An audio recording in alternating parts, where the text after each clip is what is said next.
I'm going to say something that will surprise each and every one of you to the core. I'm single. Yes, I know you've all lost a lot of bets right there, but it's true. Turns out knowing the era of an episode of Sunny based purely on the intro music is as much of a currency on the sexual market as a photograph of Michael Gove's left nipple is on the normal market. It also might have something to do with my appearance. Yes, I'll admit it. The reason I don't show my face on these videos isn't because I was worried people would start masturbating on sight alone and accidentally miss the funny bits. No, the real reason is I was worried that people would see my offspring of a bulldog and a jar of mayonnaise face, and on sight alone would run to the bathroom and be sick, thus drowning out the funny bits. Luckily, Channel 4 has been quick to reassure me that it's not just nobody plebs like me who sometimes feel lonely, but also the rich and famous. Hooray! Now I feel more alone, if anything. Look, here's a world in which a man with the intelligence of a digested baked bean with learning difficulties has adoring women brought to him. I definitely don't regret working hard on that degree now that I realise I would have had better luck with women if I woke up every day and smashed my head into a wall.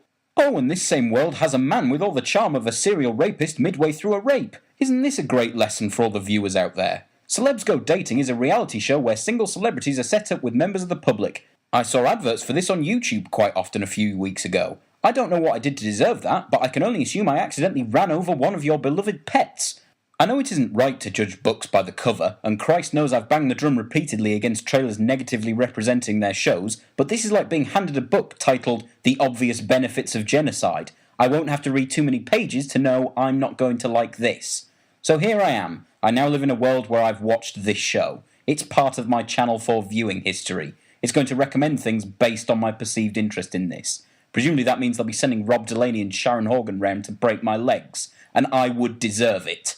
Modern celebrity culture is one of the most infuriating things. It sort of made sense in the past, where people became idolised based on their bodies of artistic work, but now you'll hear a name everywhere, and if you ask them, what do you actually do? They'll drop their plate and run away. Despite this fact, this show constructs some huge chasm between the celebrities and the members of the public, who, for the most part, get treated like shit. The female celebs treat the ordinary men like giant walking wallets, and most of the male celebs treat women like jizz cups who are personally offending them by having the audacity to wear clothes. I didn't like the jump. I thought it was a massive black hole in the schedule that would have been better suited to an hour and a half of a single middle finger. But the moments where Olympic athletes were stepping out of their comfort zone to fall down a mountain had some level of value.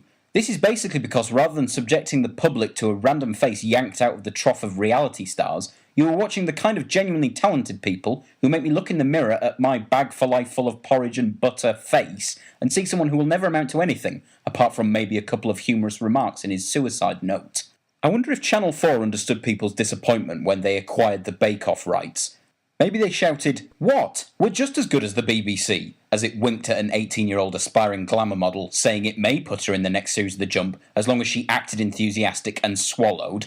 There's a chance that it's only me that thinks this. I am the kind of person who shouts fuck off at passing couples for flaunting their happiness in the same hemisphere as me, but there's something incredibly shitty about a show presenting us with these rich fucks and saying, look, they're lonely too, just like you are. They're exactly like us, except they're getting paychecks out of all of this, and Jonathan Pleb will be picking up the bill for dinner. I'm looking forward to the next series of Bake Off, where the cast of Hollyoaks will be shoving members of the public's head into the cake mix until the bubbles stop.